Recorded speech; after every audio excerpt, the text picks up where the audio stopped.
warahmatullahi wabarakatuh. Kami dari 10 Kimia 2 kelompok 12. Nama saya Ladi Istighfari, nomor absen 1. Saya Yofi Julianti, nomor absen 35. Saya Muhammad Eka Wahyudi, nomor absen 11.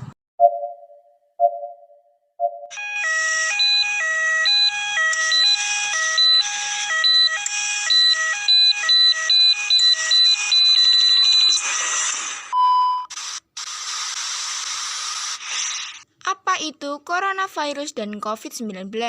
Sebelum panik, yuk kenalan dulu dengan COVID-19. Apa itu COVID-19? COVID-19 adalah virus baru dari keluarga coronavirus yang menyebabkan pneumonia berat dan telah dikonfirmasi dapat menular antar manusia. Terus, gejalanya apa aja sih? Gejalanya antara lain demam, batuk dan pilek, gangguan pernafasan, sakit tenggorokan, dan juga letih dan lesu. Terus cara cegahnya gimana tuh? Cara cegahnya, 1. Selalu cuci tangan pakai sabun. Yang kedua, jangan konsumsi daging yang tidak dimasak. Yang ketiga, pastikan makanan bergizi seimbang. Yang keempat, hati-hati kontak dengan hewan. Yang kelima, gunakan masker saat beraktivitas di luar rumah. Yang keenam, olahraga dan istirahat yang cukup. Yang ketujuh, segera lakukan kontrol dokter jika batuk, pilek, dan juga sesak nafas. Berikut adalah 5 negara yang memiliki total kasus tertinggi di dunia. 1. Amerika Serikat. Amerika Serikat masih menjadi negara dengan kasus COVID-19 terbanyak di dunia. Kasus infeksi virus corona di negara ini dilaporkan sebanyak 33.038.616 kasus dengan angka kesembuhan sebanyak 25.638.070. Adapun kematian akibat virus corona di Amerika Serikat juga menduduki peringkat pertama secara global sebanyak 589.167 kasus. 2. India. Kasus infeksi baru di India terus merangkak naik, membuat negara ini berada di posisi kedua negara dengan kasus terkonfirmasi COVID-19 terbanyak di dunia. Secara keseluruhan, virus telah menginfeksi 18.754.925 orang di negara ini, dengan 386.629 kasus baru dalam satu hari terakhir.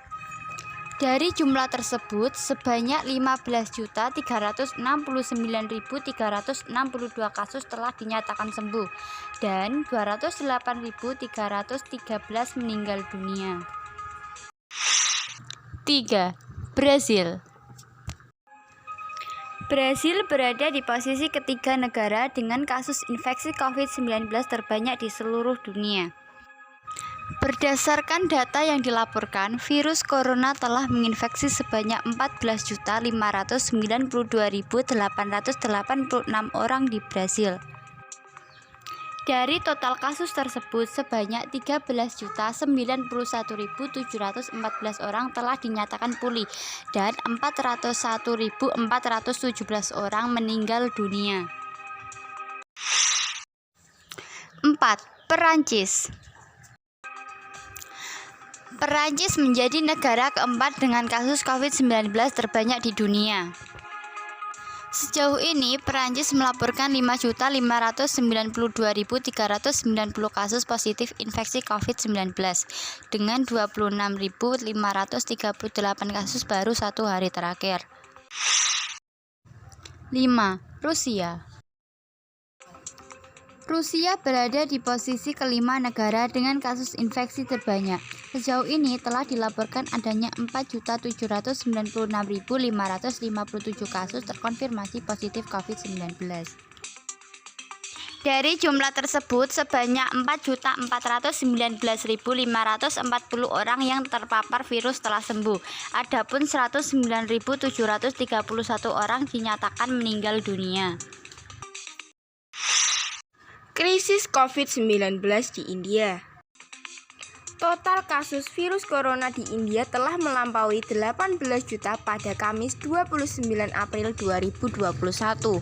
Setelah rekor dunia infeksi harian kembali ditorehkan. Tingginya angka kematian membuat layanan kremasi membludak. Ratusan orang dikremasi di taman dan tempat parkir karena ruang krematorium penuh.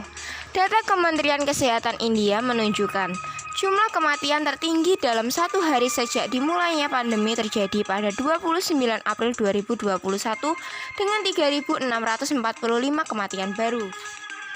Negara terpadat kedua di dunia ini tengah berada dalam krisis yang parah. Melansir Reuters, setiap hari ribuan orang India panik mencari tempat tidur di rumah sakit dan oksigen. Tempat tidur rumah sakit yang tersedia, terutama unit perawatan intensif (ICU), habis dalam waktu beberapa menit. Ganasnya gelombang kedua mengejutkan semua orang, ujar penasihat ilmiah utama pemerintah, Kavijay Ranghavan. Militer India telah memulai memindahkan pasokan utama, seperti oksigen, ke seluruh negara dan membuka fasilitas perawatan kesehatannya untuk warga sipil. Hotel dan gerbong kereta api telah diubah menjadi fasilitas perawatan kritis untuk menutupi kekurangan tempat tidur rumah sakit. Krisis oksigen diperkirakan akan mereda pada pertengahan Mei, dengan produksi meningkat sebesar 25% dan sistem transportasi telah siap mengatasinya. Bagaimana perkembangan COVID-19 akhir-akhir ini di Indonesia? Di Indonesia sendiri, perkembangan penanganan pandemi COVID-19 sejalan dengan perkembangan pandemi COVID-19 di tingkat global atau tingkat dunia. Juru bicara Satgas Penanganan COVID-19 Profesor Wiku Adhisa Smito menyajikan data perkembangan penanganan COVID-19 tingkat dunia sebagaimana disampaikan oleh WHO, yang menyatakan bahwa kasus positif COVID-19 tingkat dunia menurun sebesar 17% pada minggu lalu dan dibarengi penurunan kematian sebesar 10%. Ini sejalan dengan perkembangan penanganan COVID-19 di Indonesia pada beberapa minggu terakhir. Jelasnya, dalam keterangan pers perkembangan penanganan COVID-19 di Geraha BNPB, Selasa 16 Februari 2021, yang disiarkan kanal YouTube BNPB Indonesia. Perkembangan di Indonesia dalam beberapa minggu terakhir juga menunjukkan penurunan kasus positif dan juga penurunan tingkat keterisian tempat tidur di rumah sakit rujukan COVID-19. Dan adanya dampak dari kebijakan yang diambil pemerintah, yaitu pemberlakuan pembatasan kegiatan masyarakat (PPKM) tingkat kabupaten atau kota, Pulau Jawa, Bali dalam 4 minggu terakhir, serta dilanjutkan PPKM tingkat desa dan kelurahan (mikro). Penularan COVID-19. Virus yang menyebabkan COVID-19 terutama ditransmisikan melalui droplet, percikan air liur, yang dihasilkan saat orang yang terinfeksi batuk, bersin, atau menghembuskan nafas. Droplet ini terlalu berat dan tidak bisa bertahan di udara, sehingga dengan cepat jatuh dan menempel pada lantai atau permukaan lainnya. Anda dapat tertular saat menghirup udara yang mengandung virus jika Anda berada terlalu dekat dengan orang yang sudah terinfeksi COVID-19. Anda juga dapat tertular jika menyentuh permukaan benda yang terkontaminasi, lalu menyentuh mata, hidung, atau mulut Anda. Bahkan tidak sedikit dari mereka yang tertular dari orang yang tidak dikenal, teman, maupun keluarga sendiri. Apa yang kita lakukan agar terhindar dari COVID-19?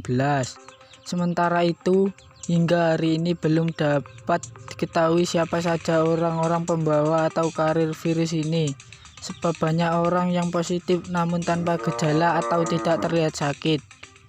Peningkatan hari ini adalah peningkatan yang tertinggi. Maka dari itu, mari kembali kepada hal yang mendasar bahwa kasus baru ini muncul akibat adanya kelompok rentan yang tertular orang lain yang membawa penyakit ini. Sementara yang kita lihat siapa membawa penyakit ini susah untuk bisa kita dapatkan. Oleh sebab itu, menjalankan protokol kesehatan menjadi hal yang terpenting yang harus dilakukan seperti mencuci tangan dengan air mengalir, memakai masker, jaga jarak, hindari berkerumun, dan tetap di rumah.